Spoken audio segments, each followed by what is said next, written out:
What are the patterns of paragraph development? Malalaman nyo yan sa video na ito. Hi handsome and gorgeous people! Welcome back to my channel where I offer English lessons like reading and writing skills. Now, if you are interested, inaanyayahan ko po kayong mag-subscribe sa aking channel. I-click ang subscribe button and i-hit ang notification bell para lagi po kayong updated once mag-upload ako ng mga bagong videos. Let's go! According to the learning competency issued by the Department of Education, here are some of the patterns of paragraph development across disciplines that we need to tackle. So that's narration, description, definition, classification, exemplification, comparison and contrast, cause and effects, problem solution, and persuasion. But in this video, we will focus on narration. So what do you mean by narration? Ano nga bang ibig sabihin ng narration? So narration is from the root word narrates, originated from the Latin word narrare, which means related or told. It gives a written account of an event or story or simply storytelling. So, ang ibig sabihin ng narration, ito ay pagsasalaysay ng mga istorya sa isang pangyayari. The sequence of events is told in a chronological order. So, sinasalaysay po ito according sa pagkakasunod-sunod ng mga pangyayari. It usually contains the following: the who, what, and when. Kung sino, ano, at saan nangyari ang mga pangyayari. At the end of the writing, it must send a clear message to its reader through the story. So, sa pagtatapos ng storya, dapat ito'y magbigay ng klarong mensahe sa mga mambabasa sa storyang isinasalaysay. So let's take a look at the elements of a narration. So first is setting. It is the time and location in which a story takes place. Kung saan po nangyari ang isang istorya. Second is characters, the life-giving element of the story. So pag sinabi natin characters, ito yung mga tauhan na nagbibigay buhay sa storya. Oo. So pag sinabi natin plot, ito yung, it is the logical sequence of events in the story. So, yung pagkakasunod-sunod ng mga pangyayari according sa storya. So, the 5 essential parts of the plot are, so, una is exposition. So, it is the part of the story where the characters and the settings are revealed. Ito yung parte ng storya kung saan ang mga karakter at kung saan mangyayari ang isang storya ay inire-reveal or ipinapakilala, ine-expose. The second essential part of a plot is rising action. So it is where the events in the story become complicated and the conflict in the story is exposed. So dito yung mga pangyayari sa storya na nagiging komplikado na ang mga sitwasyon. Merong mga kaaway, mga awayan sa storya ay na-expose, na i-reveal. Climax ay, this is the highest point of the interest and the turning point of the story. Ito yung pinakahangganan na ng storya. Diba? Sukdulan ng storya. Falling action is the events and complications begin to resolve themselves. So, falling action kasi yung climax hangganan na siya. Yung falling action, pababa na siya. Yung mga pangyayari na unti-unti nang nagkakaayos ang lahat ng mga karakter, unti-unti nang nare-resolve ang mga hindi pagkakaunawaan sa storya, sa mga karakter sa storya. Denouement is the final resolution of the plot in the story. So kung ano ang magiging solusyon, ang final na resolution sa isang storya. So, ang pang-apat na elemento ng narration is what you call point of view. Ano ang ibig sabihin ng point of view? So it is the perspective of the writer in narrating the story. So sa point of view, you can use first point of view. The story is told by the protagonist or one of the characters using pronouns I, me, and we. So second person point of view, the author tells the story in a second point of view using the pronouns you, yours, and your. Third person point of view, the narrator is not part of the story but describes the event that happened. The writer uses the pronouns he, she, him, and her. So, papaano nga ba ma-achieve ang effective na narrative writing? Ang una is, kinakailangan mong magkaroon ng vivid description of details. Ano ibig sabihin nito? Narration banks so much on how the details on a story are told. So, syempre, ang pag-narrate, pagsasalaysay ng isang storya ay nakabase kung papaano ginagawa or papaano isinasalaysay ang detalye sa isang istorya. So, description gives information of what a person, an object, a place, or a situation is like. So, ang description, siya po yung nagbibigay sa atin ng impormasyon kung ano ang hitsura or appearance ng isang tao o ano ang size marahil ng isang objects or ano ang hitsura ng isang place or lugar or sitwasyon kung saan gagawin ng isang storya. It appeals to the 5 senses of the human body. So, ginagamitan po natin, pag na-describe po tayo, ginagamitan po natin yan ng ating 5 senses. Ano ulit po ang ating 5 senses? Yan po ay ang sense of sight, sound, smell, touch, and taste. So, take a look at this word bank of sensory words to refer to when you want to add descriptive details to your paragraphs. Ito yung mga words na pwede mong gamitin kung ikaw ay magde-describe or magsasalaysay ng isang detalye tungkol sa site. Pag sinabing nating site, ang ating paningin, ang ating ginagamit. So, pwede mong gamitin mga word or salita ay sparkling. Ang ibig sabihin po yan ay makinang, maningning, or makislap. Gloomy, makulimlim. Like kapag ang panahon ay gloomy. Bright, maliwanag or matingkad, or sabihin mong maliwanag ang sikat ng araw. Next is dazzling, nakakasilaw. Parang nakakasilaw ang suot mong damit ngayong araw. Next is cloudy, maulap, kapag ang ating panahon ay maulap. Blurred. Next is sound. So, pag sound, pwede mong gamitin ang mga words na ito. Yelp, ibig sabihin tumahol. Shrek, tumili. Whisper, bumulong. Hiss, sumagitsit. Scratch, tumili or tili. Churl, humahalakhak. Sneeze, bumahing. Smell naman, musty, which is panis, kapag may nakain ka or naamoy kang medyo panis. Rotten is mabaho. Fragrant, mabango. Fresh is sariwa. Pungent is maanghang. Fruity is amoy prutas. Stinky is umaalingaw-ngaw na amoy. Touch, kapag ginagamitan mo ito ng iyong pandama. Touch. Sticky, malagkit. Grainy, mabutil. Smooth, pino or makinis. Satin, makintab. Pointy, matulis. Clammy is nanlalamig.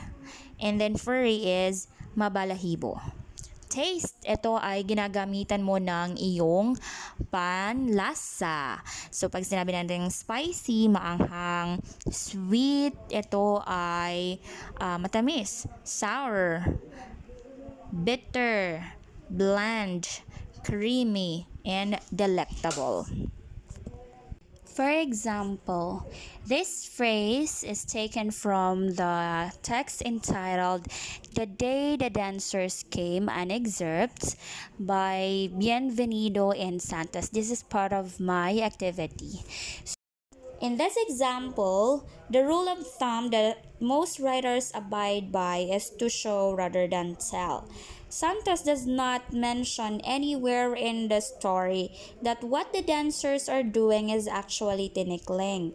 With the help of the details such as holding two bamboo poles by their ends flat on floor, clapping them together then apart, and also having some stock knowledge of Philippine dances, you would know as knowledgeable readers that it is indeed the tinikling that the dancers are performing.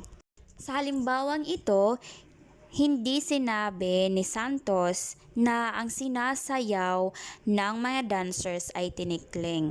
So, mahihinuha lang natin na tinikling ang kanilang sinasayaw dahil sa description na ibinigay ni Santos doon sa kanyang text na holding two bamboo poles by their ends flat on floor and clapping them together and then apart. So, doon mismo pa lang atin na mahihinuha na okay, that's actually tinikling na sinasayaw nila. So, ang susunod ay consistent point of view or POV. So, take a look at my diagram na para mas maintindihan ng maigi. So, this is an English pronoun. So, merong mga kaakibat na ating ginagamit kapag tayo ay tumutukoy sa isang person or first person point of view kapag singular siya, second point of view pag singular din siya, third person, male or female, meron din kaakibat na pronouns na gagamitin. Kapag first point of view, singular, pwede kang gumamit ng I, me, my, mine, myself. Pag second person, still singular, you, your, yours, and yourself. Pag third person, but you're talking about male, ang gagamitin mo po ay he, him, his, or himself. Pag third person, female, ang iyong tinutukoy, ang gagamitin mo ay she, her, hers, herself. Pag third thing, pag ibig sabihin na third thing ay bagay na singular, ang gagamitin mo ay it, itself, or its. Pag first person, pero plural naman ang pinag-uusapan, you use we, us, our, ours, and ourselves. Second person, plural then, you use you or yours.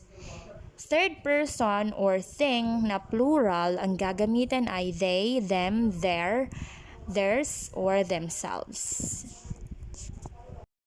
Take a look at the example. The underlined words are it, he, them, their, they, them, their, them, they, and their.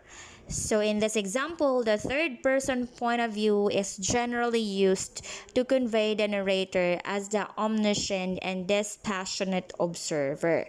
The narrator is all-knowing. This trait enables the readers to see not only the dialogue that happens between or among the characters, but also the characters' innermost thoughts and desires.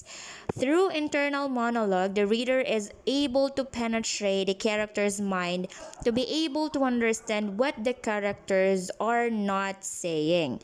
This passion, on the other hand, presents a relatively objective story to the reader, one without much bias and opinion. The narrator tells the story as it happens with no commentary and partiality. So sa halimbawang ito, ang ginamit na point of view ay nasa third person point of view, na ang ibig sabihin ang nagsasalaysay ay hindi parte doon sa pangyayari or sa storya. Siya lang ang nagsalaysay. Kaya gumamit ng third point of view. Nagpo-point sa kanila, them, sa kanya, he or she, them or their. Okay? Ang susunod ay consistent verb tense. A consistent verb tense is needed to make clear to the reader whether the story in the narrative had already happened, has been happening for some time now, happens on a regular basis, is currently happening, and will do so indefinitely, or will happen sometime in the future. So, kinakailangan or napaka-importante ng consistent verb tense kasi siya yung nagbibigay or magbibigay ng hudyat or ideya sa mga mambabasa kung ito bang narrative or storya ay nasa kasalukuyan or nangyayari sa kasalukuyan or nangyayari sa nakaraan o mangyayari pa lang sa hinaharap. Kaya very important ang consistent verb tense from beginning up until the end. A well-defined point or significance is any narrative is something akin to the literary element we call theme. The theme is the unifying thought or idea born out of all the other elements of the story. It is a universal human truth that is not usually blatantly said in a story rather than unrevealed as the reader reads. In the case of The Day the Dancers Came, a reader would most likely find it strange how a 50-year-old man such as Phil act like a young child eager to watch the dancers from the Philippines. Why does he want to show them around? Why does he want to entertain them in his and Tommy's apartment? Why does he record the dancers' performance in his magic sound mirror? Why does he dream of Tony teaching him how to keep afloat? All this question will lead you to one of the themes of the story, which is longing for the homeland. It is not longing that excites Phil to watch the dancers perform, the same longing that left him in disarray when he accidentally erased all recordings in his magic sound mirror. And if presented with a chance to reunite with anyone or anything that has anything to do with his homeland, Phil would jump right into it. The human emotion is longing can be viewed as the significance of The Day the Dancers Came, as it clearly explains the reason behind Phil, Tony, and the dancers' action throughout the story. A well-defined point or significance, ibig sabihin, dapat na mabigyan ng kahulugan, ng tamang kahulugan ang punto or significance ng isang storya. So, doon sa storya ng The Day the Dancers Came by Bienvenido and Santos, imagine na si Phil sa edad niya at sa sitwasyon niya, talagang nagpursigi siya na makita ang mga dancers from the Philippines na gusto niyang i-tour ito at gusto niyang i-entertain ang mga ito at nirecord pa talaga niya ito sa kanyang ang performance ng mga dancers sa kanyang magic sound mirror. At ang mga kinikilos ni Phil sa pagkakataong ito ay humahantong doon sa tema ng significance or point na gusto i-convey ni Bienvenido and Santos na longing for his homeland. Kung baga, si Phil talaga, pag may pagkakataon na makahulubilo siya or karoon siya ng panahon para makipagkita sa mga kababayan niya. So, let's proceed sa narrative devices. So, narrative devices is a technique writers utilize to add flavor and enrich meanings of their stories. So, with these devices, an author can shorten or lengthen or focus on a particular event in the story. So, here are some of the narrative devices that you can use. First is what you call anecdote. So, anecdotes are brief narratives that are written from the writer's memory. It can be used as an introduction to an essay, as an example to illustrate a point, or as a closing statement that caps things off nicely in your essay, or as a memento to your reader that will make him or her remember your narrative. Next is flashback. A flashback is an event that happened in the past. As the word itself suggests, you are flashing back or quickly looking at something that had already happened. It is not necessarily the focus of the story, more of an additional to explain or to elaborate on a point made by the writer in the narrative. So, pag sinabi natin flashback, ito ay pagbabalik tanaw sa mga nangyari sa nakaraan na maghudyat ng kaintindihan para mas maintindihan ng mga manonood ang mga kung bakit nangyari ang mga nangyayari ngayon. A time stretch is a single event in a story that the author focuses writing about. So pag sinabi nating time stretch, ito yung isang single or isang parte ng storya na pinapahaba ang isang time or panahon or pagkakataon. So in the day the dancers came, the scene in which Phil is in the Hamilton Hotel to greet the dancers can be considered as an example of a time stretch. So Santos dedicated at least a page to describe how Phil felt like an outsider, an outcast, an alien, a lonely old-timer amidst fellow countrymen in a single scene. Isang scene lang siya pero sobrang haba ng panahon na nilaan doon sa isang scene. Kaya time stretch ang tawag sa kanya.